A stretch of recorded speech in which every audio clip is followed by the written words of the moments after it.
अस्सलाम वालेकुम नाज़रीन, आप देख रहे हैं रियासत। मैं हूं डॉक्टर सजाद बुखारी। नाज़रीन, आज हम बात करेंगे क्योंकि 25 दिसंबर है तो डेफिनेटली आज एक बड़ा दिन है, बड़ा अहम दिन है। बानी पाकिस्तान कायद-ए-आज़म मोहम्मद अली जिन्ना का 147वां यौम पैदाइश इंतहाई जोश व खरोश से मनाया गया। वो तमाम तकारीब जो कि ख़ास तौर पर कराची मज़ार कायद में यानी जो गार्ड्स की तब्दीली थी उस हवाले से, और वफाकी दारुल हुकूमत में जो तोपों की सलामी, उसके साथ साथ हम बात करेंगे। आज एक और बड़ा अहम दिन है। मसीह बरादरी को हम उनकी क्रिसमस की जो है बहुत बहुत मुबारकबाद पेश करते हैं, उनकी खुशियों की बहुत बहुत मुबारकबाद पेश करते हैं, क्योंकि पाकिस्तान इंटरफेथ हारमोनी पे यकीन रखने वाला, बैनुल मज़ाहिब हमांगी पर यकीन रखने वाला मुल्क है। और तमाम जो अक़वाम यहाँ पे आबाद हैं और जो तमाम मज़ाहिब हैं उनको खुली छूट, खुली आज़ादी है। वो अपनी तमाम तकारीब जो हैं वो हमारे साथ मिलकर मनाते हैं। यहाँ तो होली, बैसाखी, तमाम जो मज़ाहिब हैं उनके लिए मुकम्मल आज़ादी है। और इस खुशी पर हम सब जो हैं पाकिस्तान टेलीविज़न की जानिब से भी उनको क्रिसमस की खुशियाँ जो है उनकी मुबारकबाद पेश करते हैं। और उसके साथ साथ कायद-ए-आज़म मोहम्मद अली जिन्ना के जो रफ़क़ात थे, कायद-ए-आज़म मोहम्मद अली जिन्ना के जो इरशादात हैं, फ़रमूदात हैं, उसकी अगर हम बात करें तो बहुत तफ़सील में हमें जाना पड़ेगा। लेकिन एक बात यहाँ पे ज़रूर करना कि दुनिया की कोई ताकत पाकिस्तान को ख़त्म नहीं कर सकती। कायद-ए-आज़म मोहम्मद अली जिन्ना का ये फरमान इंतहाई अहमियत का हामिल है। जितनी कोशिश कर लें पाकिस्तान को कोई डिवाइड नहीं कर सकता, पाकिस्तान को कोई ख़त्म नहीं कर सकता। हमें सिर्फ़ और सिर्फ़ अपने पाकिस्तानी होने पर फ़ख्र होना चाहिए। ये भी हमारे फरमान है कायद का। इस पर हम तफसीलन बात करेंगे और मसीह बरादरी के हवाले से भी मैंने आपको बताया। और उसके साथ साथ हमारा तीसरा मौजू जो कि वो बहुत अहम है, जमहूरियत की जानिब बड़ी तेज़ी से और डेमोक्रेटिक प्रोसेस का जो जिस तरह गर्मजोशी से उसका आगाज़ हुआ है और मुल्क भर में इंतखाबी सरगर्मियाँ, इलेक्शन कमीशन ऑफ पाकिस्तान अपने फ़राइज़ अंजाम दे रहा है और स्क्रूटनी का अमल शुरू हो गया। बल्कि आपको ये भी बताते चलें कि स्क्रूटनी का जो अमल है उसमें क्लियरेंस का जो है वो आगाज़ हो चुका है। साबिक स्पीकर कौमी असम्बली सरदार अयाज सादिक NA 121 लाहौर से उनके कागजात जो हैं वो मंजूर भी हो गए हैं। अब कागजात जमा होने के बाद अब इसकी स्क्रूटनी का अमल है, और स्क्रूटनी के अमल में जो मावनत है वो नादरा, नैब, FIA, FBR और स्टेट बैंक करेंगे। यानी इसमें ख़ास तौर पर जो नाहिंदगान उनके लिए बहुत ये अहम है। और इलेक्शन कमीशन ऑफ पाकिस्तान ने इसके लिए election commission online facilitation centres जो हैं वो भी बना दिए हैं। इस पर हम बात करेंगे। सबसे पहले अपने मेहमानों का तारुफ करवाते चले। हाफिज़ एहसान खोकर साहब माहिर कानून है, हमारे साथ स्टूडियोज़ में मौजूद हैं। ताहिर नीम मलिक साहब सीनियर तजज़ियाकार हैं, वो भी हमें ज्वाइन करें, उनका भी बहुत बहुत शुक्रिया।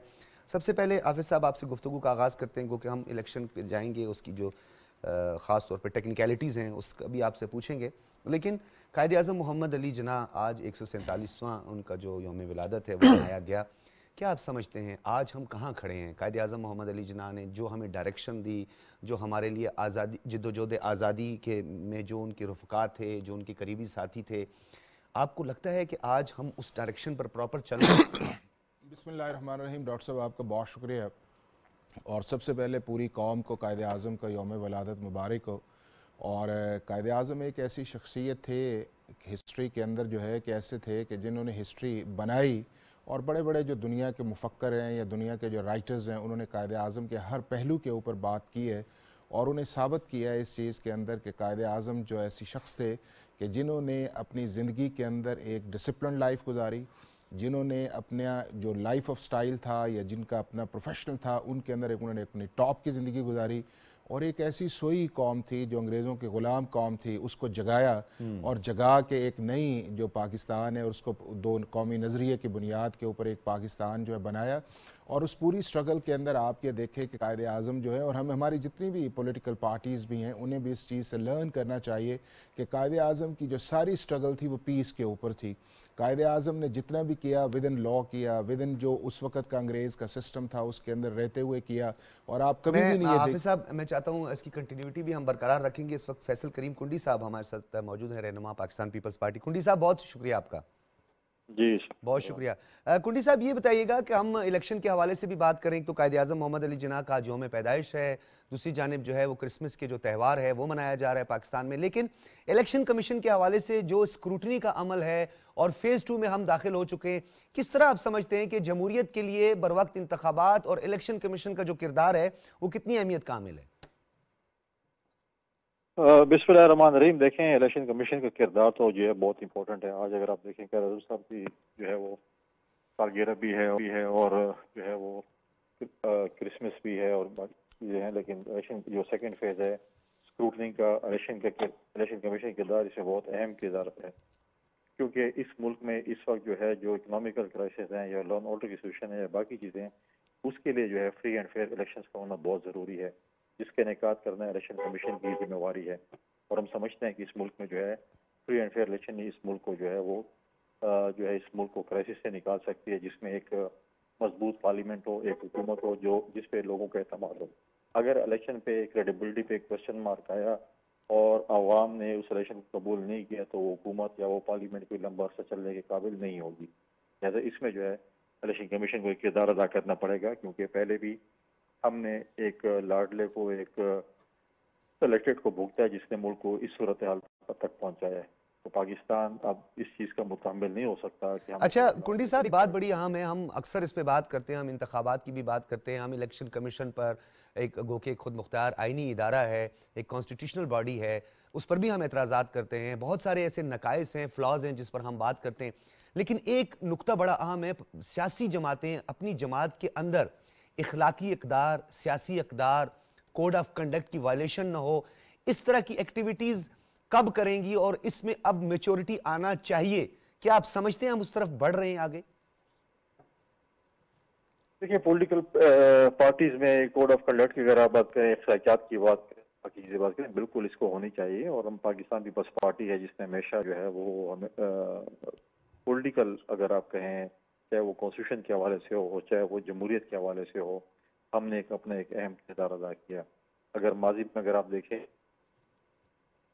डी चौक पे धरना दिया था और इस्तीफे दिए थे, तो हम लोग उनको पार्लियामेंट में ले गए थे। और अगर आप देखें कि अभी भी अगर चीजें थी, हमने ही पीडीएम की बुनियाद रखी थी ऑल पार्टीज कॉन्फ्रेंस में, पाकिस्तान पीपल्स पार्टी के चेयरमैन को एजाज था, और फिर हमें कहा जाता था कि आप असम्बली तोड़ दें, सिंध की असम्बली तोड़ दें, इस्तीफे दे दें, ये कर दें। लेकिन हमने कहा नहीं, हमने जमहूरी प्रोसेस को अपनाना है और अदम एतमाद के जरिए जो है हमने पिछली हुकूमत को जो खत्म किया था, पीटीआई हुकूमत को, और फिर हमने जो उसके बाद हुकूमत संभाली थी।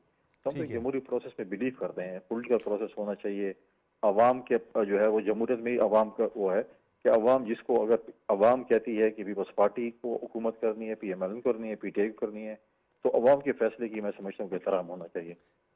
अच्छा कुंडी साहब, आपने जमहूरियत के हवाले से बात की, उसके सुनहरे अरूफ का भी आपने जिक्र कर दिया, उसके उसूलों का भी आपने जिक्र कर दिया, लेकिन पाकिस्तान की जो पॉलिटिक्स है, अब उसके कुछ नए डायनामिक्स जो हैं वो सामने आए हैं, हालात बड़े बदलते जा रहे हैं, बतदरीज हम जो है नोटेबल्स की तरफ बढ़ते जा रहे हैं, शख्सियात जो है उसका बड़ा अमल दखल। ये परफॉर्मेंस बेस्ड पॉलिटिक्स कब आएगी कि आपने क्या किया, क्या आपने डिलीवर किया? और अब तक सियासी जमातें बाकायदा तौर पर अपना मंशूर भी उस तरह सामने नहीं लाई। सियासी जमातें का तो मुझे नहीं पता, पाकिस्तान पीपल्स पार्टी अपना मंशूर लेके आ रही है और हम अपनी इलेक्शन कैंपेन भी 27 दिसंबर को जो है वो लॉन्च करने के लिए जा रहे हैं। दूसरी बात यह है कि जो बातें आप कर रहे हैं कि आवाम देखें, अगर फ्री एंड फेयर इलेक्शन होंगे, अवाम फैसला करेंगे तो अवाम ही एहतसाब करेंगे। अगर सिलेक्शन होगी या जो है वो और चीज़ें होंगी तो फिर तो अवाम अपना नहीं करेगी। देखिए, अगर पॉलिटिकल पार्टीज हैं, पॉलिटिकल कैंडिडेट्स हैं, हल्के में कैंडिडेट्स हैं, उन्होंने अगर जो काम करना है तो वो अवाम उनका एहतसाब करेगी, अगर वो ठीक है या गलत है। अगर किसी और उनके इंतसाब करना है, किसी और ने सेलेक्ट करना है, तो फिर तो अवाम का उसमें अमल दखल खत्म हो जाता है। फिर इस चीज़ में जो है वो गिले शिकवे करना कि जी ये चीज़ ऐसी और ये चीज़ ऐसे, वो फिर जो है वो मैं नहीं समझता कि वो फिर जायज़ होता है कि अगर आप गिले शिकवे करें। बहुत शुक्रिया फैसल करीम कुंडी साहब, रहनुमा पाकिस्तान पीपल्स के साथ मौजूद थे। अवाम ने एहतसाब करना है खोकर साहब, क्योंकि एक पॉलिटिकल क्वेश्चन है, लेकिन ओवरऑल अगर हम देखें हमारा कॉन्स्टिट्यूशन जो है, एक तो जो वोट कास्ट करता है उसके फ़राइज़ के बारे में, और वो जो इलेक्ट होकर मुंतखब होकर असम्बली तक पहुंचता है उसने डिलीवर करना है। हमारा कॉन्स्टिट्यूशन जो कुछ कहता है, क्या आप समझते हैं मिनो अन उस पर अमल दरामद हो रहा है हमारे जो मेंबर ऑफ पार्लियामेंट होते हैं या जो हमारे लेजिस्लेटर्स होते हैं? देखें, मैं पहले ज़रा कायदे आज़म में बात कर रहा था, उसके अंदर ये है कि एक पाकिस्तान उन्होंने बनाया और एक ड्रीम था, और पाकिस्तान को इस्लाम की रियासत के तौर पर शो किया और वो इस्लाम के नाम पे बना, और यही नारा था पाकिस्तान का मतलब क्या, ला इलाहा इल्लल्लाह। और फिर जो 23 अक्टूबर 1940 को हमारा करारदाद पाकिस्तान जो है मीनार पाकिस्तान के अंदर आई, और विद इन 7 ईयर्स जो है एक शख्स की लीडरशिप के अंदर हमने अंग्रेज़ों से आज़ादी हासिल की, और पाकिस्तान के जो सब कॉन्टिनेंट के लोग थे उनके लिए एक आज़ाद रियासत जो है मुसलमान के तौर पे सामने आई। और अल्हम्दुलिल्लाह अगर 1947 से देखा जाए तो पाकिस्तान ने कई एरियाज़ के अंदर बड़ी तरक्की की है। उसमें आप देख लें हमारा इंफ्रास्ट्रक्चर आप देख लें, उसके बाद हमारा न्यूक्लियर आप देख लें, उसके बाद हमारी आर्मी की आप सिचुएशन देख लें, हमारा ओवरसीज़ पाकिस्तानीज़ आप देख लें, उसके बाद हमने जहाँ जहाँ भी गए हमारे लोग जो हैं उन्होंने बेस्ट परफॉर्म किया है। टैलेंट आप उसके अंदर देख लें। No doubt. और ये बड़ी एक डाइवर्सिफाइड एक चीज़ है। आप गिलगित बल्दिस्तान से लेके गवादर तक आप कुछ चले जाएं तो आपको हर, लेकिन हमने अपनी पोटेंशियल को अपनी रिसोर्सेज को यूटिलाइज नहीं किया। अब आ जाते हैं उसकी तरफ जी। उसकी तरफ ये है कि एक तो मैं इस पे ये और बहुत सारे लोगों का इस चीज़ पे इत्तेफाक भी है कि अगर अल्लाह ताला कायदे आज़म को ज़िंदगी और देते और उनकी ज़िंदगी के अंदर हमारा कॉन्स्टिट्यूशन बन जाता और चीज़ों की एक लाइन ऑफ एक्शन चला जाता, चूँकि उस दौर के अंदर आपको पता है कि एक बहुत बड़ी जो है वो माइग्रेशन जो आई इंडिया से पाकिस्तान है और एक मुल्क क्राइसिस के अंदर था और उसी क्राइसिस के अंदर अल्लाह ताला जो है उनके पास जो है वो कायदे आज़म चले गए।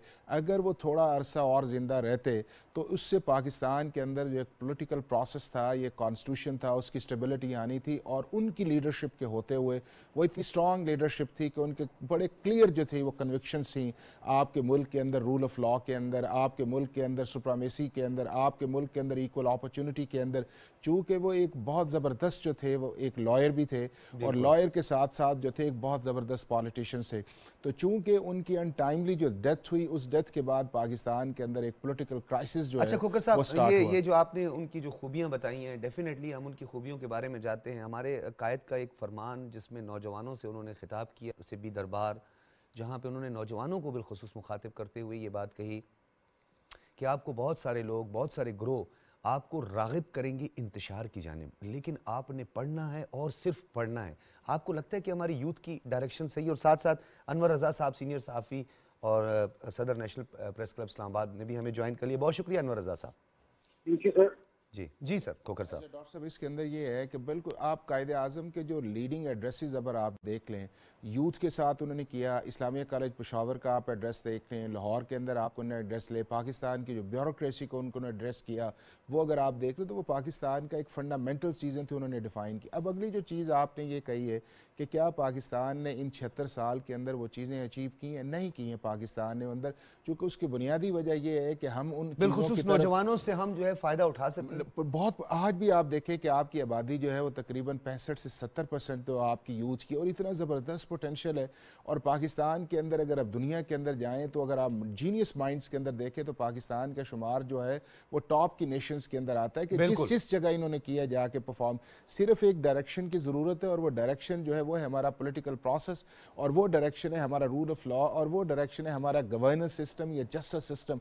अगर उसके अंदर हम चले जाएं तो इक्वल अपॉर्चुनिटी इन यूथ को मिलनी शुरू हो जाए। उसके बाद ये है कि अच्छा, आपने जिस तरह इक्वालिटी की बात की, इसको भी हम आगे बढ़ाएंगे और अनवर रज़ा साहब से हम बात करते हैं। अनवर रज़ा साहब, मसीही बरादरी जिस तरह अपने त्यौहार यहाँ पे मनाती है, क्रिसमस मना रही है, ईस्टर होती है और दीगर त्यौहार होते हैं, नेशनल प्रेस क्लब में भी इसका एहतमाम किया गया, आप भी हमें नज़र आए वहाँ पे। क्या जेस्चर आपको लगा? मसीही बरादरी जो है वो किस हद तक इत्मीनान का इजहार करती है, क्योंकि पाकिस्तान ने पूरी दुनिया में एक आला मिसाल कायम की है, ख़ासतौर पर अक़लियतों के तहफ़्फ़ुज़ और बैनुल मज़ाहिब हमांगी के हवाले से? बहुत शुक्रिया डॉक्टर साहब। सबसे पहले तो आज यौम कायद के मौका पर मैं पूरी अपनी कौम से रिक्वेस्ट करूंगा कि अपने मुल्क की तामीर और तरक्की के लिए और हारमनी के लिए, बैनुल मज़ाहिब हम आहंगी के लिए हम सबको अपना अपना किरदार अदा करना है। और दूसरी बात, जितने पाकिस्तान में बसने वाली अक़लियतें हैं, बिलखुसूस आज मसीही बरादरी को मेरी और आप सब की जानिब से हैप्पी क्रिसमस। और तीसरी बात, आपने जो आपका सवाल था उस पर मैं आता हूँ। नेशनल प्रेस क्लब में हमने तमाम मज़ाहिब से ताल्लुक़ रखने वाले जो हमारे मेम्बरान हैं, हम हमेशा उनके जितने भी त्यौहार आते हैं उनको उस तरह सेलिब्रेट करते हैं जिस तरह हम अपने त्यौहार ईद को सेलिब्रेट करते हैं। अब आते हैं हम पाकिस्तानियत की तरफ, क्योंकि जितने इस मुल्क में बसने वाले लोग हैं और जिस भी अक़लियत मज़हब से ताल्लुक़ रखते हैं, आईने पाकिस्तान ने उन्हें जो राइट्स दिए हैं उसके बारे में बात करते हैं। बिलखुसूस और बिलअमूम आप देखिए कि हमने कायद के उन फरमुदात को जो किसी भी ममलकत रियासत को चलाने के लिए बड़े इम्पोर्टेंट है, हमने उनको भुला दिया है। यही वजह है कि हम आज इस नहज पर पहुंचे हुए हैं कि हम माशी बदहाली का शिकार हैं, हम बटे हुए हैं, हम तकसीम हैं। अब हमें इसको कैसे बेहतर करना है? देखिए, ये पॉलिटिकल प्रोसेस के जरिए होता है। हम सियासतदानों को जरूर बुरा भला कहते हैं, लेकिन इसी सियासी जो नर्सरी है, इसी में परवान चढ़ने वाले लोगों ने अपनी यूथ को, अपनी कौम को एक डायरेक्शन देनी है, अदरवाइज आप आगे नहीं बढ़ सकते। वो डायरेक्शन है क्या? लेकिन अगर आप देखें, माजी में मैं नहीं जाना चाहता, बड़ी तल्ख यादें हैं कि हमने इस डिजिटल मीडिया के जरिए अपनी कौम को क्या दिया। हमने घर में तकसीम पैदा की। अब इस तकसीम को रोकना कैसे है, क्यों रोकना है? दो बातें हैं इससे। एक तो सियासी तौर पर इस्तेहकाम आएगा, जब सियासी इस्तेहकाम आएगा, मौशी इस्तेहकाम जरूरी है। उससे जुड़ा हुआ नौजवान जो है उसकी जहन साजी क्यों जरूरी है? इसलिए कि वो डी ट्रैक होने के बजाय अपने मुल्क के लिए किरदार अदा करे, अपनी फैमिली के लिए किरदार अदा करे और एक अच्छे माशरे को परवान चढ़ाए। हमने इन चीजों की तरफ जाना है, हमने माजी की तलखियों को खत्म करना है और हमने आगे बढ़ना है। ये कितने ठीक आगे है बढ़ना है? अनवर रजा साहब, थोड़ा सा इंतखाबात के हवाले से बात कर लेते हैं। इलेक्शन कमीशन ऑफ पाकिस्तान, अब जो हमारा इंतखाबी अमल है वो फेज़ 2 में दाखिल हो चुका है, स्क्रूटनी का अमल जारी है, टीमें तश्कील दे दी गई हैं। इलेक्शन कमीशन ऑफ पाकिस्तान ने भी इस हवाले से फैसिलिटेशन सेंटर बना दिए हैं इलेक्शन कमीशन में। उनकी मावनत जो है वो हमारे बड़े अहम इदारे हैं, FIA है, नैब है, FBR है, उसके अलावा स्टेट बैंक जो है इसकी मावनत करने जा रही है। इंतखाबी अमल और इंतखाबी गेमा गेमी को आपने किस तरह देखा पूरे मुल्क में? देखिए डॉक्टर साहब, मैं अभी रिसेंटली लाहौर से वापस आया हूँ। वो उस तरह इंतखाबी माहौल बन ही नहीं पा रहा। उसकी कई वजूहात है, हम उसमें नहीं जाते। मैंने देखिए लाहौर से आगाज करता हूँ, लेकिन इस सारी अगर सिचुएशन को देखें तो मैं क्रेडिट दूंगा बिलावल भुट्टो जरदारी को, जिनको सिक्योरिटी हुकाम की जानिब से थ्रेट्स भी थे। उन्हें बताया गया था कि आपको थ्रेट्स हैं, तो आप जरा इस तरह ओपनली ना जाइए, लेकिन उन्होंने दीन का जलसा किया। हालांकि ये जलसे पाकिस्तान मुस्लिम लीग नून को, पाकिस्तान पीपल्स पार्टी को, इस तरह की बड़ी जमातों को करने चाहिए थे, लेकिन वो माहौल नहीं बन पा रहा। उसकी वजह क्या थी कि इन सियासतदानों ने खुद ही अपने बयानात की तरह की वजह से इबहाम जो थे वो क्रिएट किए। लेकिन अब वो आहिस्ता आहिस्ता इबहाम करते चले जा रहे हैं। आपके आर्मी चीफ ने भी कहा। मैं अनवर रजा साहब यहीं से इसको कंटिन्यू करूंगा। तारिक फजल चौधरी साहब इस वक्त मौजूद हैं, रहनुमा पाकिस्तान पीपल्स पार्टी। चौधरी साहब बहुत शुक्रिया आपका। आप मुझे सुन पा रहे हैं तारिक फजल चौधरी साहब? जी मैं सुन पा रहा हूँ। अच्छा जी तारिक फजल चौधरी साहब, ये बताइएगा पाकिस्तान में इंतखाबी अमल जो है वो आगे बढ़ रहा है। अभी कुछ देर पहले अनवर रजा साहब ये कह रहे थे कि सियासी जमातों को जिस तरह इलेक्शन कैंपेन करनी चाहिए थी और जिस तरीके से गहमा गहमी नजर आनी चाहिए थी, उसका बाज़ाब्ता अभी तक आगाज नहीं हुआ है। क्या वजूहात हैं? बहुत शुक्रिया आपका। पहले तो मैं तस्दीक कर दूं कि मेरा ताल्लुक मुस्लिम लीग नून से है, पीपल्स पार्टी से। जी PMLN से आपका ताल्लुक है? जी मैंने कहा सर। दूसरी बात यह है जी कि जो इलेक्शन की गहमा गहमी होती है वो नॉर्मली जब आपके कागजात नामजदगी जमा हो जाते हैं और उसके बाद पार्टी, तमाम सियासी जमातों की बात कर रहा हूँ, वो अपने पार्टी टिकट्स फाइनल कर लेती हैं, तो हल्के में कैंडिडेट्स जो हैं वो पूरे एतमाद तरीके से अपनी इलेक्शन कैंपेन का आगाज करते हैं। इस वक्त सूरत हाल ये है कि तमाम सियासी जमातों के जो कैंडिडेट्स हैं उन्होंने कल आखिरी तारीख की अपने कागजात नामजदगी जमा करवाए हैं। और मैं अपनी पार्टी की बात करूँ कि हमारे मुख्तलिफ क्या तकरीबन तमाम ही हल्कों से 2, 3, 4 उम्मीदवार जो हैं उन्होंने टिकट्स के लिए अप्लाई किया है और कागजात नामजदगी जमा करवाए हैं। तो वो एक अभाम रहता है जब आपको पार्टी अपना टिकट अनाउंस कर देती है, तो फिर पूरे तन मन धन से उम्मीदवार जो है वो अपने कैंपेन का आगाज करते हैं। तभी मेरा ख्याल है बस आप समझें कि 3, 4, 5 दिन और है, उसके बाद हमारी जमात भी इंशाल्लाह तमाम हल्कों में अपने जो टिकट है पार्टी के वो अवार्ड कर देगी और दीगर सियासी जमातें भी ऐलान कर देंगी। उस वक्त जो है वो असल कैंपेन शुरू होती है। अच्छा तारिक फजल चौधरी साहब, जो इंतखाबी उम्मीदवारों की जांच पड़ताल के लिए ऑनलाइन फैसिलिटेशन सेंटर का क्या अमल में आया है और जो मावनत जो इदारे कर रहे हैं, आर यू सेटिस्फाइड? जी बिल्कुल जी, देखिए ये तो सारा एक आप ये कहें कि टेक्निकल प्रोसेस है। इसमें इदारों के पास जो रिकॉर्ड होता है वो सारा टेक्निकल रिकॉर्ड होता है। उसके ऊपर कोई किसी की मन पसंद आराम से तो कोई चीज चलती नहीं है और जो भी डाटा मांगा जाता है वो रिकॉर्ड में मौजूद होता है। तो लिहाजा ये तो टेक्निकल मैटर है, इसको तो मैं नहीं समझता कि मैंने सुना है कि किसी ने इसके बारे में किसी को शुबह को शुबात का इजहार किया। ठीक है, किया भी होगा तो वो बिल्कुल एक पॉलिटिकल स्टेटमेंट होगी, इसका कोई ताल्लुक नहीं। तारिक फजल चौधरी साहब आपका बहुत शुक्रिया। रहनुमा PMLN हमारे साथ मौजूद थे और इस इंतखाबी अमल पे आपको भी कोई किसी किस्म की कोई एतराज़ात नहीं है। डेफिनेटली लेवल प्लेइंग फील्ड के हवाले से एक सियासी जमात जो है उसके एतराज़ात जो हैं उसका कोई लॉजिक या उसको अच्छी तरह इंटरप्रिटेट नहीं कर सके या उसकी तशरीह सही नहीं कर पाए कि लेवल प्लेइंग फील्ड तो नज़र आ रही है। और उमूमी तासुर भी यही है कि इलेक्शन कमीशन ऑफ पाकिस्तान तमाम जो उम्मीदवार हैं उनको फैसिलिटेट कर रहा है, उनके कागजात जमा कर रहा है, उसकी स्क्रूटनी का अमल शुरू हो चुका है। अब ये लेवल प्लेइंग फील्ड क्या है, अभी तक हमें तो इसकी तफसीलात भी समझ नहीं आए कि इसका मकसद क्या है, क्योंकि हालात इस तरह के हैं कि पाकिस्तान में जिस भी सियासी जमात ने परफॉर्म किया है, डिलीवर किया है, डेफिनेटली उनके उम्मीदवार जो हैं वो काफ़ी कॉन्फिडेंट दिखाई देते हैं। मजीद भी इस पर बात करेंगे एक ब्रेक के बाद।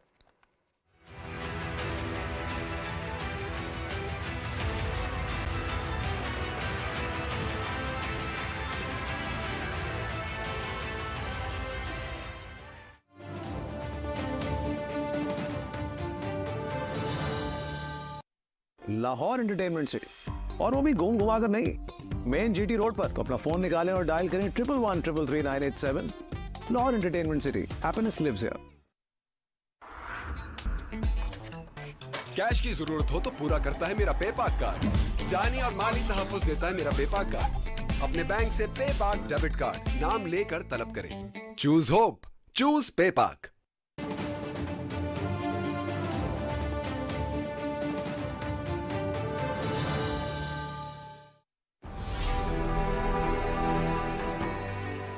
छह साल की उम्र में घर पर गुजराती जबान सीखना शुरू की और प्राइमरी स्कूल में दाखिला लिया।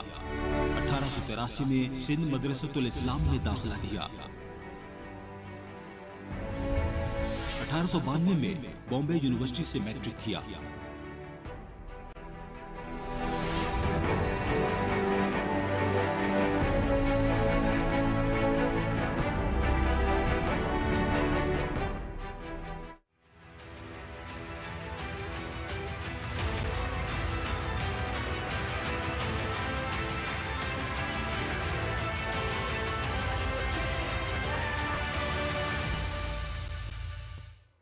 वेलकम बैक नाज़रीन। इलेक्शन कमीशन ऑफ पाकिस्तान ने उम्मीदवारों के जो कि इस इंतखाबी अमल का हिस्सा बनने जा रही हैं उनकी तमाम तफसीलात जो हैं वो जारी कर दी हैं और मुल्क भर में 28,626 कागजात नामजदगी जमा करवाए गए हैं। और इन 28,000 कागजात में 11% जो है वो ख़वातीन जो हैं उनके कागजात नामजदगी जमा हुए हैं। कौमी असम्बली की जनरल नशिस्तों के लिए 7,913 कागजात नामजदगी, सूबाई असम्बलियों की जनरल नशिस्तों के लिए 18,546 और इसी तरह कौमी असम्बली की जनरल नशिस्तों के लिए 7,242 मर्द उम्मीदवारों के कागजात, कौमी असम्बली की जनरल नशिस्तों के लिए 471 ख़वातीन उम्मीदवारों ने भी कागजात नामजदगी जमा करवा दी हैं। और सूबों का जो है यहाँ पे जिक्र करना भी बहुत ज़्यादा ज़रूरी है। सूबे पंजाब में कौमी और सूबाई असम्बलियों के लिए 13,823, सिंध से कौमी और सूबाई असम्बलियों के लिए 6,498, खैबर पख्तूनख्वा से कौमी और सूबाई असम्बलियों के लिए 5,278, बलूचिस्तान से कौमी और सूबाई असम्बली के लिए 2,669 कागजात नामजदगी जमा करवाए गए। खोगर साहब, आपकी तरफ आऊँगा। मेरा वो सवाल जो अभी तक शायद रह गया कहीं कि हम जब बात करते हैं कॉन्स्टिट्यूशन की, हम बात करते हैं, डेफिनेटली हम सब पर उस पर अमल दरामद करना जो है ख़ासतौर पर सियासी जमातों को तो बहुत ज़्यादा ज़रूरी है कि एक दस्तूर है, कॉन्स्टिट्यूशन है। क्या आपको लगता है कि हम जब बात करते हैं कि ये कौमी फरीज़ा है, वोट सबको डालना चाहिए, जो वहाँ मुंतखब होकर आते हैं, जो उम्मीदवार होते हैं, जब वो असम्बलियों में पहुँचते हैं तो उनके फ़राइज़ मनसबी क्या होते हैं और कॉन्स्टिट्यूशन इस हवाले से क्या कहता है? देखिए, चीज़ ये है कि दो चीज़ें बड़ी वाज़ हैं। एक तो ये है कि जो भी असम्बली के अंदर आता है, चाहे आपकी नेशनल असम्बली है या आपकी सूबाई असम्बली है, वो जब अपने इलाके की नुमाइंदगी कर रहा होता है तो बुनियादी तौर पे ये है, उसका काम है लेजिस्लेशन प्रोसेस के अंदर हिस्सा लेना और अपने सूबे के लिए या नेशनल लेवल के लिए अपने एक बेहतरीन जो है वो एज ए लेजिस्लेटिव के तौर पे सामने आए और इस मुल्क के अंदर जो है वो बेहतरीन लेजिस्लेशन प्रोसेस का हिस्सा हो। वो चाहे गवर्नमेंट की लेजिस्लेशन आए, चाहे उसके अंदर एज ए प्राइवेट मेंबर्स के तौर पे लेजिस्लेशन देते, और कौन सी लेजिस्लेशन हो सकती है? वो हो सकती है इस मुल्क की वेलफेयर के लिए, इस मुल्क के जस्टिस सिस्टम के लिए, इस मुल्क की गवर्नेंस को बेहतर करने के लिए, इस मुल्क के इदारों को बेहतर करने के लिए, इस मुल्क के आम आदमी की हालत को बेहतर करने के लिए, इस मुल्क के जो इंस्टीट्यूशंस हैं जिससे जो आपकी गवर्नमेंट की रिप्रेजेंटेशन है उनको बेहतर करने के लिए, इस मुल्क की ब्यूरोक्रेसी जी उसकी डिलीवरेंस को बेहतर करने के लिए, इस मुल्क के अंदर जो हमारे फॉरेन रिलेशंस हैं उनके अंदर डिबेट करके उन पे जाया जाए। फॉरेन डायरेक्ट इन्वेस्टमेंट जो है पाकिस्तान के अंदर किस तरह एक नुकता जो है खोकर साहब आपका बड़ा अहम है लेजिस्लेशन, और ये लेजिस्लेटर्स हैं, यही इनका काम, कानून साजी तो करना चाहिए और कानून साजी होती है हमारे मुल्क में, हम ये तो नहीं कह सकते कि नापैद है या नहीं होती है, लेकिन उससे ज़्यादा हम ये देख रहे हैं कि जो लोकल बॉडीज़ हैं निचली सतह पे जो काम करने की ज़रूरत थी, यूनियन काउंसिल की सतह पर काम करने की ज़रूरत थी, हमारे मेंबरान उस पर ज़्यादा तवज्जो देते हैं, क्योंकि जो डेवलपमेंट के काम है, ख़ास तौर पर मैं पीएसटीपी की बात नहीं करूँगा, एक तो अनफॉर्चुनेट पीएसटीपी के हवाले से भी माहिरीन ये समझते हैं कि वो भी उम्मीदवारों को एक फ़ंड के तौर पर नहीं देना चाहिए, उसको एक प्रॉपर तरीके से यूटिलाइज़ करना चाहिए। तो आपको लगता है कि ये दो ऐसे फैक्टर हैं जिस पर काम करने की ज़रूरत है? डॉक्टर साहब, बात यह है कि दुनिया भर के अंदर एक स्टैंडर्ड प्रिंसिपल है जहाँ पे भी डेमोक्रेसी और चीज़ें डिवॉल्व की जाती हैं, उसके अंदर ये है कि अगर आपके 2 टीयर्स हैं, मतलब दुनिया के बहुत सारे ममालिक के अंदर 2 टीयर्स भी हैं, जिस तरह आप ये देख लें कि बरतानिया के अंदर जो है वो एक उनकी फेडरल गवर्नमेंट समझ लें और दूसरा उनकी काउंटीज़ हैं। अब सारी चीज़ें काउंटीज़ कर रही होती है। इसी तरह दुनिया के अंदर जहाँ जहाँ भी डेमोक्रेसी है उसके अंदर जो बेसिक चीज़ें आपकी हैं वो ग्रास रूट्स लेवल के अंदर आपकी लोकल गवर्नमेंट्स करती हैं, और लोकल गवर्नमेंट्स का काम ये है आप और लीडरशिप भी वहीं से मिलती है और वहीं से आती है और वहीं से आती है। उसके अंदर लोकल गवर्नमेंट्स का काम ये आपके हॉस्पिटल्स, आपकी पुलिस, आपका लॉ एंड ऑर्डर, आपके उसके बाद जो है जो आपका इंफ्रास्ट्रक्चर, एजुकेशन, उसके बाद जो आपकी सिविक फैसिलिटीज़ हैं उनको किस तरह बेहतर किया जाए, आपके स्ट्रीट लाइट्स के इश्यूज़ हैं। उसके बाद ये है कि आपके इलाके के अंदर जो है कि किस तरह जो है वो एक ऐसा इन्वायरमेंट क्रिएट किया जाए कि जिससे एक आम आदमी जो है उसको फैसिलिटेट करे, वो डिपार्टमेंट्स या वो इदारे वो सारा। अब बदकिस्मती की बात यह है कि पाकिस्तान के अंदर हमने जब 18वीं तरमीम की तो सूबों से तो हमने बहुत सारी चीज़ें जो हैं वो नीचे डिवॉल्व कर दी गई मरकज़ से सूबों की तरफ, और हमने आर्टिकल 140A भी इंट्रोड्यूस किया कि लोकल गवर्नमेंट्स में जाना चाहिए। लेकिन बदकिस्मती की बात यह है कि हमारी जो लोकल गवर्नमेंट वाला प्रोसेस है वो दुनिया के अंदर बहुत ही उसके अंदर पीछे है, क्योंकि उसकी बुनियादी वजह यह है कि हमारी जो फंड्स एलोकेशंस है वो हमने अपने उसमें यहाँ पे एक बड़ा अहम, अनवर रज़ा साहब मैं आपकी तरफ आऊंगा, गो के बल्दियाती निज़ाम, लोकल बॉडीज, पूरी दुनिया में ये निज़ाम राइज है और कामयाब, यानी आपकी दहलीज तक आपके मसाइल हल करने के लिए आप अपने नुमाइंदे के पास पेरिस में देख लें, और जो आज बड़े लीडर्स जिनके हम बात करते हैं तो वो चाइना की भी, अगर चाइना से भी हैं। अच्छा अनवर रज़ा साहब ये बताइएगा, जर्मनी आप देख, बिल्कुल अनवर रज़ा साहब ये बताइएगा कि सियासी जमातें क्या, हम तो अब जिगरा ही कहेंगे कि क्या उनको ये इख्तियारात को निचली सतह तक मुंतकिल करने के लिए उनकी लीडरशिप उनको फोर्सफुली कहेगी? क्या कहना चाहिए कि जो लोकल बॉडीज़ और ख़ुद सियासी जमातें अपने अंदर जो है इतनी बुर्दबारी पैदा करें कि वो लोकल बॉडीज़ को, सियासी जमातें जो हैं उनको ज़्यादा से ज़्यादा स्ट्रेंथन करें, उनको जो है उनको फंड्स को प्रॉपर जो है वहाँ तक पहुँचाएँ ताकि वो मसाइल हल कर सकें? डॉक्टर साहब इसके 2-3 रीजंस है। पहली बात तो ये है कि अगर बलदियाती इंतखाबात के हवाले से मैं बात करूं तो आप देखें कि ग्रास रूट लेवल से हकीकी मायने में जो लीडरशिप है वो उभर कर सामने आती है, पढ़े लिखे नौजवान सामने आते हैं। देखिए जो परफॉर्म करेगा वो आगे ग्रास रूट लेवल से ऊपर आपकी क़यादत की तरफ आएगा, बढ़ेगा। इससे फायदा ये होगा कि एक तो निचली सतह तक इख्तियारात की मुंतकली होगी, और आपके जो गली मोहल्ले के काम है जो आपको MNA MPs को करने पड़ते हैं जो नहीं करते, वो आपका आम आदमी जो आप में 24 घंटे मौजूद रहता है, एक तो उसका फायदा ये होता है कि आपके तरक्याती काम, आपके जो मसाइल है वो हल होते हैं। दूसरा आपकी जो लोकल लीडरशिप है वो उभर कर सामने आती है, अब उसमें जो परफॉर्म करेगा वो ऊपर कौमी सतह तक भी आ जाएगा। और तीसरी बात यह है कि जो आपने सवाल किया था, मुझे नहीं लगता कि अब किसी भी सियासी जमात का कोई लीडर हो या सियासी जमात ये चाहे कि बल्दियाती इंतखाबात को ज्यादा से ज्यादा मजबूत किया जा सके। उसकी वजह क्या है कि वो नहीं चाहते कि इख्तियारात की सतह निचली सतह तक मुंतकली हो और आम आदमी के मसाइल जो हैं वो हल हो, क्योंकि ये इख्तियार आम आदमी तक जाता है और MNA MPA पर जो बोझ होता है वो खत्म हो जाता है। अनवर रज़ा साहब आपको नहीं लगता कि एक और मसला आड़े आता है? मसला वो ये है कि सियासी जमातें और ख़ास तौर पर जो अरकान कौमी और सूबाई असम्बली हैं वो ये समझते हैं कि अगर हमने इख्तियारात निचली सतह तक मुंतकिल कर लिए और यूनियन काउंसिल के जो काउंसलर्स हैं, चेयरमैन हैं, अगर वो परफॉर्म कर गए तो फिर पॉलिटिकली उनको कुछ लॉस होने का खतरा है। आपको क्या लगता है, क्या कोई और वजह भी हो सकती है? देखिए डॉक्टर साहब, आपको पता है कि हमारे यहाँ प्रोफेशनल जेलसी बहुत ज्यादा होती है, और हमारे यहाँ बीइंग ए कौम भी आप देखें कि हम किसी को स्पेस नहीं देते, वो किसी भी शोबे से ताल्लुक रखते हैं। मैं सिर्फ पॉलिटिशियंस की बात नहीं करूंगा, हमारे यहाँ भी ऐसा है। सब अगर आप तबकात को देख लीजिए, हम किसी को स्पेस देने के लिए तैयार नहीं, किसी को आगे बढ़ने के लिए उसकी मदद करने को तैयार नहीं। एक ये जो हमारे रवैये हैं ये हमें नुकसान पहुंचाते हैं। यही वजह है कि पॉलिटिकल पार्टीज के अंदर वो हकीकी मायनों में जमहूरियत पनप ही नहीं सकी जो बलदियाती निज़ाम के तहत पनपनी चाहिए। सियासतदान जो है वो MNA और MP ये समझते हैं कि हमने अगर इख्तियारात को निचली सतह तक मुंतकिल किया, फंड की तकसीम नीचे चेयरमैन यूटी चेयरमैन तक पहुंचाई, तो फिर हमारी कदर कीमत वो नहीं रहेगी जो होगी। वो जानबूझकर एक काम करने के बाद MNA MPs बाकी काम रोक लेते हैं ताकि लोग उनकी दहलीज पर आए।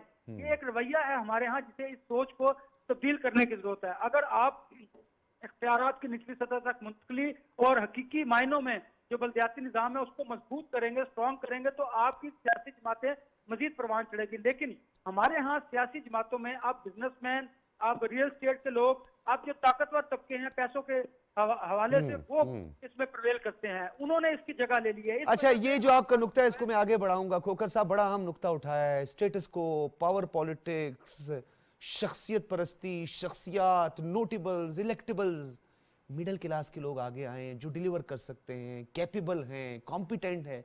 तो ये कॉम्पिटेंसी भी एक तरफ रह गई है।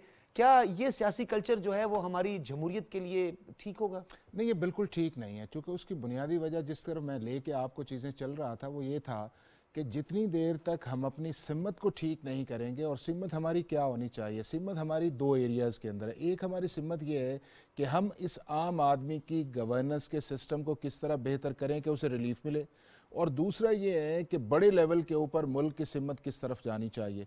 अब जो पहले वाला एरिया जिसके अंदर है कि जब आप ये देखें कि आपका सारा इलेक्ट्रल प्रोसेस जो है वो अब आम आदमी के डिपेंडेंट नहीं रहा। आज भी देख ले जितनी पॉलिटिकल पार्टीज़ आपके सामने इस वक्त इलेक्शन प्रोसेस के अंदर जा रही हैं, ना उन्होंने अपने मैनिफेस्टो दिए और ना ही उन्होंने अभी तक लिस्ट फाइनल नहीं की, चूँकि वो अब चली गई इलेक्टेबल्स के अंदर। उन इलेक्टेबल्स के अंदर उनकी ख्वाहिश ये है कि कौन सा ऐसा शख्स है कि जो मुझे सीट निकाल के दे और उस सीट की बुनियाद पे मैं इस मुल्क के अंदर अपना चीफ मिनिस्टर लेके आऊँ या मैं अपने मुल्क का प्राइम मिनिस्टर लेके आऊँ। अब जब आपका कंसंट्रेशन उस लेवल के अंदर चला गया है और वो इलेक्टेबल्स आएगा, और कौन खात्मा करेगा स्टेटस को का, पावर पॉलिटिक्स का? उसके अंदर आपके यहाँ अगर एक जमहूरियत है या आपके यहाँ अगर एक कॉन्स्टिट्यूशन है, तो जो कॉन्स्टिट्यूशन के अंदर लिखा हुआ है उसे फॉलो करना चाहिए। और किन को करना चाहिए? हमारी ये पॉलिटिकल पार्टीज को। अब दो तीन चीजें इन सारी पॉलिटिकल पार्टीज के अंदर कॉमन आती है। अगर आप इनके पुराने मैनिफेस्टो भी देख लें, हर शख्स ये कहेगा कि पाकिस्तान के अंदर लोकल गवर्नमेंट सिस्टम बेहतर होना चाहिए। हर शख्स ये कहेगा कि पाकिस्तान के अंदर इंसाफ, ये लेजिस्लेटर्स भी यही कहते हैं। मैं वही कह रहा हूं ना, इनके मैनिफेस्टो के अंदर है। लेकिन जब इंप्लीमेंटेशन पे आती है तो आपने देखा है कि इस मुल्क के अंदर जो है लोकल बॉडीज के आप इलेक्शन ही नहीं करवाते, चाहे वो PTI की गवर्नमेंट आए, चाहे PML की गवर्नमेंट आए, कोई भी गवर्नमेंट आए, वो उसके अंदर डिलेइंग टैक्टिक्स के अंदर जाती है। फिर दुनिया के किस मुल्क के अंदर जो लेजिस्लेटर्स हैं उन्हें आप डायरेक्ट फंडिंग जो आप देते हैं कि आप अपनी स्कीम्स के अंदर करें? पाकिस्तान से निकाल के पाकिस्तान के अंदर भी ये 1985 से पहले कोई कॉन्सेप्ट नहीं था। ये 1985 के अंदर जब आपकी एक असेंबली आई, नॉन पार्टी बेस पे आपके इलेक्शन आए, तो उसके अंदर एक ब्राइब दी गई कि ये आपके पैसे हैं, आपकी मर्जी है। उसके अंदर फिर आपके मुल्क के अंदर एक ठेकेदारी सिस्टम आया, उसके अंदर करप्शन आई, और उसके अंदर फिर आप ये देख लें कि हम आहिस्ता आहिस्ता जो है वो इतना दूर होते गए कि वो चीजें जो है के हवाले से भी खोखर साहब बात करते हैं। जहां पे हम पॉलिटिकल फोर्सेस की बात करते हैं, लेजिस्लेटर्स की बात करते हैं, वहीं पे ब्यूरोक्रेसी जो है बाज़ औक़ात ये पॉलिटिशियंस जो हैं, ये पार्लियामेंटेरियंस, उनका गिला शिकवा हमेशा रहता है कि जी ब्यूरोक्रेसी जो है उसे ज़्यादा से ज़्यादा जो है वो काम करने की ज़रूरत है। हमारे बहुत सारे प्रोजेक्ट्स में जो है ब्यूरोक्रेसी हर्डल पैदा करती है। इस तासुर को नहीं कैसे देखें, मैं आपको बताऊं कि दुनिया के अंदर जो ब्यूरोक्रेसी, उसका जनरल कॉन्सेप्ट ये है कि उनका काम ही हर्डल्स क्रिएट करना है। और अगर आप ये फ्रेंच वर्ड है ब्यूरोक्रेसी, यानी कि मेज़ के साथ आपने किसी चीज़ को जो है वो चपक करके रख देना है। बट ये है कि दुनिया के अंदर जो ब्यूरोक्रेटिक सिस्टम है वो अब आपका लोगों को फैसिलिटेशन के अंदर चला गया है। अब पाकिस्तान के अंदर बात करें तो क्या पाकिस्तान का आम आदमी इस ब्यूरोक्रेटिक सिस्टम से खुश है? अब ब्यूरोक्रेसी जो है वो स्टार्ट होती है आपके छोटे ऑफिसर से लेके आपके प्राइम मिनिस्टर ऑफिस तक जो है, ये सारी एक जो है वो चेन आती है। उसमें आपका पटवारी भी आता है, आपका थानेदार भी आता है, आपकी हेल्थ भी आती है, आपकी एजुकेशन भी आती है, आप उसके बाद जो है आपकी जो सोशल सर्विसेज आती हैं वो भी आती हैं, आपका रेगुलेटरी फ्रेमवर्क भी आता है, FBR भी आता है, नादरा भी आता है, स्टेट बैंक भी उसके अंदर है, सारी एडमिनिस्ट्रेटिव। अब उस एडमिनिस्ट्रेटिव स्ट्रक्चर के क्लचेज इतने हैं, और वो क्लचेज जो है उसकी तीन वजह आ गई। एक ये है कि हमारे मुल्क के अंदर आज भी डॉक्टर साहब कॉलोनियल माइंडसेट नहीं गया। हमने अभी तक वही चीज़ें इनहेरेंट की हुई हैं, और अपने लोगों को हम आम आदमी नहीं समझते, शहरी नहीं समझते, बल्कि हम ये समझते हैं कि ये हमारे डिपेंडेंट है। और हमने उनको आज भी जो है वो 1947 से ऑनवर्ड स्लेव के तौर पे लिया। दूसरा ये है कि हमने अकाउंटेबिलिटी का जो मैकेनिज्म है एडमिनिस्ट्रेटिव का, वो एक्सटर्नल रखा नहीं है। हाँ। उसकी बुनियादी वजह यह है कि अगर वो एक्सटर्नल अकाउंटेबिलिटी का मैकेनिज्म आपके डिस्ट्रिक्ट लेवल के अंदर चला जाए, कि जिसके अंदर चाहे आपके लोकल बॉडीज के जरिए उनको कंट्रोल किया जाए, चाहे आप ऐसे इंस्टीट्यूशंस बना दें। और मैं इसके अंदर एक चीज़ ज़रूर कहूँगा कि पाकिस्तान के अंदर जो पहली चीज़ थी जिसके अंदर आपका हिट हुआ था लोकल गवर्नमेंट सिस्टम के अंदर, वो 2002 के अंदर आया था, और वो बड़ा ज़बरदस्त एक्सपीरियंस था कि पाकिस्तान के अंदर जो चीज़ें जब आपने डिवॉल्व की, अच्छा, उसमें बहुत सारी चीजें थी। आज जो हम इन्फ्लेशन जिसका हम सामना कर रहे हैं, पूरा मुल्क सामना कर रहा है, यानी महंगाई का एक तूफान हमें जो नजर आ रहा है, उसमें भी इंतजामिया के गवर्नेंस का इशू है ना जी, गवर्नेंस का इशू है ना जी। प्राइस कंट्रोल कमेटीज थी, मजिस्ट्रेट देखिए आप डॉक्टर साहब देखें, आप पाकिस्तान के किसी इलाके के अंदर चले जाएं या पाकिस्तान के किसी शहर के अंदर चले जाएं या किसी कस्बे के अंदर चले जाएं, तो क्या आपको डिस्ट्रिक्ट एडमिनिस्ट्रेशन की प्रेजेंस नजर आती है? क्या उसका ट्रस्ट या कॉन्फिडेंस या उसकी कोऑर्डिनेशन, आम आदमी उसके बारे में क्या परसेप्शन रखता है, वो आपके सामने है। आप अगर एक रेट लगाते हैं तो वो रेट पे चीज ही नहीं मिलती, ना लेने वाले को पता है कि गवर्नमेंट की इंस्ट्रक्शंस फॉलो होंगी, और ना वो लिखने वाले उन्हें कहीं ना कहीं उसमें कुछ ठीक भी है, कुछ गलत भी है। ये ए बी एरिया जो था, बी एरियाज डिक्लेयर करके आपका लेवीज का वो जो आपका बलूचिस्तान के एरियाज थे, ये जो आपके हमारे जितने भी रूरल एरियाज हैं उसमें ये भी बड़ा मसला रहा है। अनवर रज़ा साहब, ये बताइएगा कि जहां हम बात करते हैं इलेक्शन कमीशन की, कॉन्स्टिट्यूशन की भी हमने बात की, ब्यूरोक्रेसी, सब पर हमने बात की, सियासी जमातें जो है अपने मैनिफेस्टो की तरफ तो तवज्जो है, कागजात नामजदगी की तरफ भी तवज्जो है, लेकिन अनफॉर्चुनेट ये है, और मैं पूरे सबको नहीं कहूँगा, लेकिन हमने टर्न आउट बढ़ाने के लिए, लोगों को घरों से निकालने के लिए, और बिलखुसूस खवातीन के टर्न आउट के लिए वो काम नहीं किया जो हमें करना चाहिए था। एम आई राइट? डॉक्टर साहब, आपकी बात बिल्कुल दुरुस्त है, लेकिन मुझे ये बताइए कि, माफी चाहता हूँ कि मुझे बताइए किस पॉलिटिकल पार्टी ने अपने किसी मंशूर पर अमल किया, मुझे बता दीजिए। अगर अपने मंशूर पर अमल किया होता तो आज जो पाकिस्तान की सिचुएशन है, आम आदमी के हालात हैं, वो ये शायद ये ना होते। चलिए हम फिर एक बात करते हैं कि आज जो मैं कायदा है, हमें अच्छा सोचना चाहिए और अच्छा बात करनी चाहिए। तो मैं ये समझता हूँ कि अब भी अगर पॉलिटिकल पार्टीज अपने दिए मंशूर पर 50% भी अमल करें, तो मैं समझता हूँ कि सियासी जमातें खुद में भी उनमें बेहतरी आ सकती है और मुल्क के हालात भी बेहतर किए जा सकते हैं। दूसरी बात जो आपने कही, हमने टर्न ओवर बढ़ाने के लिए क्या किया, मुझे नहीं लगता कि किसी भी पॉलिटिकल पार्टी ने अब तक माहौल को बेहतर किया हो। देखें कि किस तरह आप मोमेंटम बना सकते हैं, आप जलसे जुलूस कर सकते हैं, मीटिंग कर सकते हैं, कॉर्नर मीटिंग कर सकते हैं, ऐसा किसी पॉलिटिकल पार्टी ने उस तरह नहीं किया। सियासी माहौल नजर ही नहीं आ रहा, तो टर्न ओवर क्या होगा? दूसरी बात, इबहम अपनी गुफ्तगू से खुद सियासतदानों ने पैदा किए, वो दूर किए जा रहे हैं।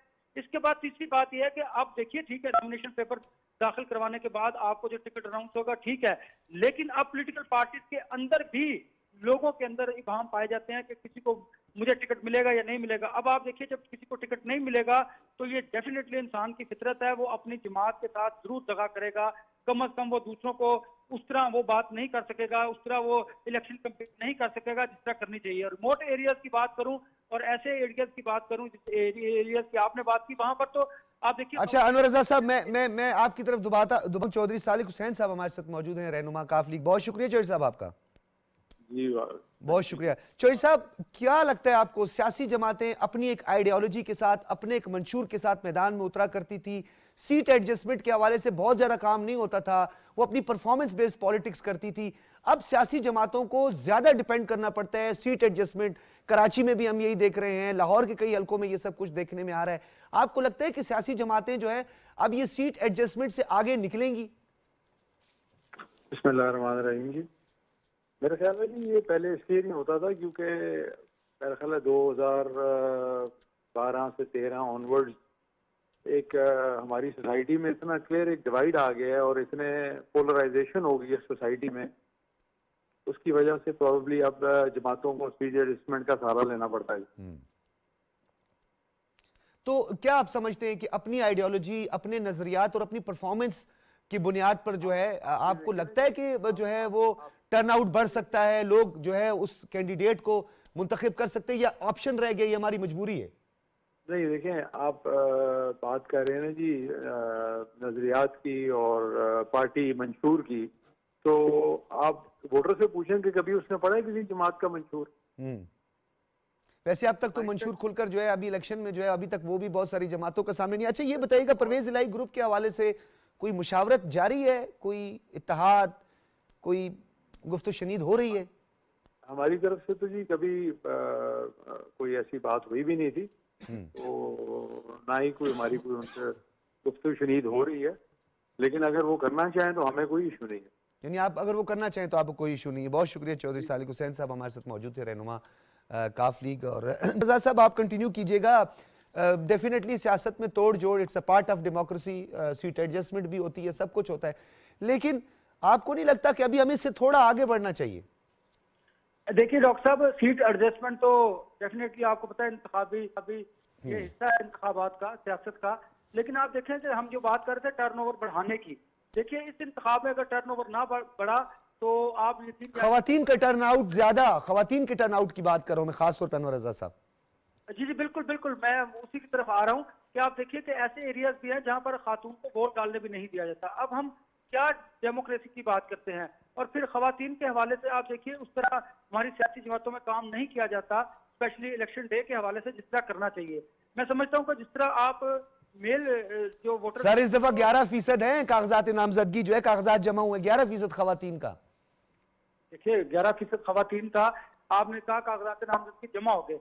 मैं कह रहा हूँ इलेक्शन डे वाले दिन आपको ज्यादा से ज्यादा खवातीन को निकालना पड़ेगा और आपको उस तरह ही उनके लिए कन्वेंस का उसको बंदोबस्त करना पड़ेगा जिस तरह आप मेल्स के लिए करते हैं। हमारे यहाँ होता क्या है कि इस तरह खवातीन को जिस तरह एक प्रॉपर तरीके से मुनज़्ज़म तरीके से इलेक्शन डे के दिन निकालना पड़ता है घर से, उस तरह नहीं निकलते।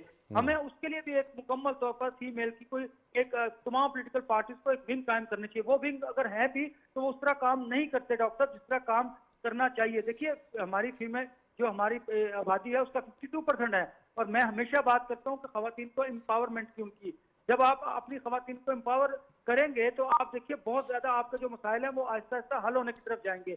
बहुत सारे हमारे डेवलप्ड कंट्रीज के अंदर देखिए कि जब उन्होंने अपनी फीमेल को खवातीन को एम्पावर किया तो आप देखिए कि उनके मुल्क ने भी तरक्की की, उनकी सोसाइटी ने भी बहुत ज्यादा ग्रूम किया।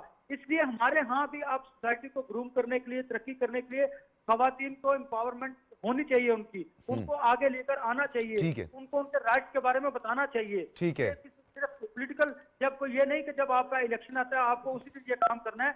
आपको 5 बरस जब जिसकी भी कोई हुकूमत होती है, वो हुकूमत में हो या अपोजिशन में हो, आपको हर बरस ये काम करना और ज्यादा से ज्यादा खवातीन की। हाँ, ये जो आपने बात की कि अपना जो टेन्योर है उसमें ज्यादा से ज्यादा काम करने की जरूरत है। खोकर साहब कंक्लूड करते हैं, इलेक्शन कमीशन ऑफ पाकिस्तान की जो ऑनलाइन फैसिलिटेशन सेंटर बनाया गया है उसमें जो मामलत करने वाले इदारे हैं, FIA है, नैब है, FBR जो है फेडरल बोर्ड ऑफ रेवेन्यू, इसी तरह स्टेट बैंक भी है। डेफिनेटली एक जो है वो आपकी डिफ़ॉल्ट लाइन को चेक करता है, डिफ़ॉल्टर्स को चेक करता है, दूसरा जो है वो आपकी एलिजिबिलिटी के लिए बड़ी आसानी हो जाती है, और साथ साथ करप्ट प्रैक्टिसेस हैं और CIB डाटा है जो कि स्टेट बैंक की जानिब से होता है, बड़ा आम होता है वो। तो आपको लगता है कि ये ज़्यादा इस दफ़ा बेहतरी आई है? नहीं, देखें ये कई साल से जो पिछली दफ़ा भी इलेक्शन हुए थे या उस पिछली दफ़ा भी थे, तो यही एक सेटअप था, लेकिन इसको और जो बेहतर किया गया चूँकि हमारा सेंटर्स के साथ कहते हैं और जो हमारा कॉन्स्टिट्यूशन का आर्टिकल 62 या 63 है, और 63 के अंदर ये है कि कॉन्विक्टेड शख्स जो है उसका रिकॉर्ड आ जाता है। फिर उसके बाद ये कि अगर आप 10 लाख से ज़्यादा आप डिफ़ॉल्ट कर जाते हैं तो उसका आपके अंदर उसके अंदर आ जाता है। फिर उसके बाद आपकी यूटिलिटी बिल्स की एक लिमिट है, अगर आप उससे आगे जाते हैं तो उससे आ जाता है।